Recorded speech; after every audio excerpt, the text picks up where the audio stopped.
اسی طرح کا ایک واقعہ یوں ہے کہ ایک صاحب اپنی بیوی کی شکایت لے کر حضرت عمر رضی اللہ عنہ کے پاس پہنچے۔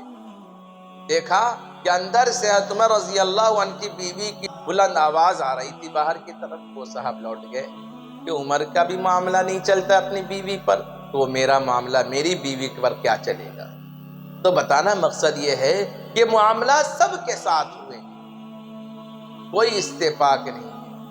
اس لیے میرے عزیزو، جب شادی بیاہ کا پروگرام ہو تو ایسے وقت میں ان سب چیزوں کو، سنت کو اپنانا چاہیے، سنت والی زندگی کو اپنانا چاہیے، سنت کے مطابق نکاح کرنا چاہیے، سنت کے مطابق اپنا عمل کرنا چاہیے۔ ایسا نہ ہو کہ ہمارا معاملہ سنت سے بالکل خالی ہوتا جا رہا ہے اور دنیا کے فسادات اور فتنہ اور دنیا کی طرح طرح کی خرابیاں اور بدعنوانیاں نکاح میں شامل ہو گئی۔ مطلب یہ ہوا کہ نکاح کا جو مقصد تھا وہ فوت ہو گیا اور نکاح میں برائیاں خرابیاں پیدا ہو گئی۔ اس لیے دیکھیے کتنے گھر آج کل برباد، میاں بیوی سے نہیں بنتی، 10 سال ہو گئے، 20 سال، ایسے معاملات ہوئے کہ 10 سال 20 سال کے بعد نکاح ٹوٹا ہے، طلاق کی نوبت آئی۔ کیوں؟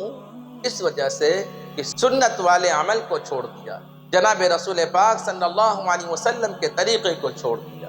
ہمارا معاملہ تو یہ ہے کہ ہم بیوی پر ایسے حاوی ہوتے ہیں جیسے ہم بڑے ظالم بادشاہ بنے۔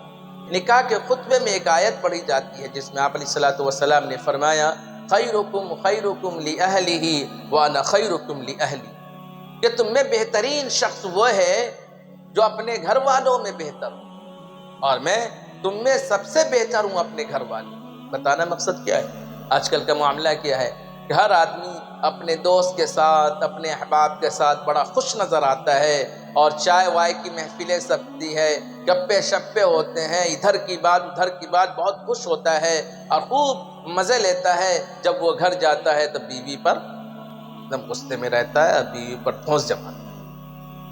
ہمارے نبی صلی اللہ علیہ وسلم کا عمل کیا تھا؟ کیونکہ آپ ہی ہمارے لیے اسوہ ہے، ہمارے لیے آئیڈیل ہے۔ اللہ تعالیٰ نے فرمایا لَقَدْ كَانَ لَكُمْ فِي رَسُولِ اللَّهِ أُسْوَةٌ حَسَنَةٌ، کہ تمہاری زندگی میں، تمہارے عمل میں جناب رسول اللہ صلی اللہ علیہ وسلم کا طریقہ آئیڈیل ہے، عملی نمونہ ہے۔ تو چلو آپ علیہ الصلوۃ والسلام کا اپنی بیوی کے ساتھ کیسا تعلق تھا اس کو جانتے ہیں۔ اما عائشہ رضی اللہ عنہا فرماتی ہیں کہ میں کم سن عمر میں جناب رسول پاک صلی اللہ علیہ وسلم کے نکاح میں آ گئی تھی، تو میرا معاملہ یہ تھا کہ میں جب آٹا گوندتی تو آٹا گوندتے گوندتے سو جاتی، آٹا گوندتے گوندتے سو جاتی۔ آپ علیہ الصلوۃ والسلام آتے تو آپ مجھے نہ جگاتے بلکہ وہ آٹے کو لیتے اور آٹے کو پھر سے گوندتے اور اس سے روٹیاں پکاتے۔ جب روٹی تیار ہو جاتی تب مجھے جگاتے۔ یہ ہے ہمارے نبی صلی اللہ علیہ وسلم۔ کیا ہمارا عمل ایسا ہے اپنی بیویوں کے ساتھ؟ اپنے دل پر ہاتھ رکھ کر بتائیں، کیا ہم سب کا ایسا عمل ہے اپنی بیوی کے ساتھ؟ اور کہتے ہیں ہم پریشان ہیں، ہم تو اپنے نبی کے طریقے کو نہیں جانتے، اپنے نبی کے طریقے پر عمل نہیں کرتے تو ہمارا گھر کیسے اچھا ہوگا؟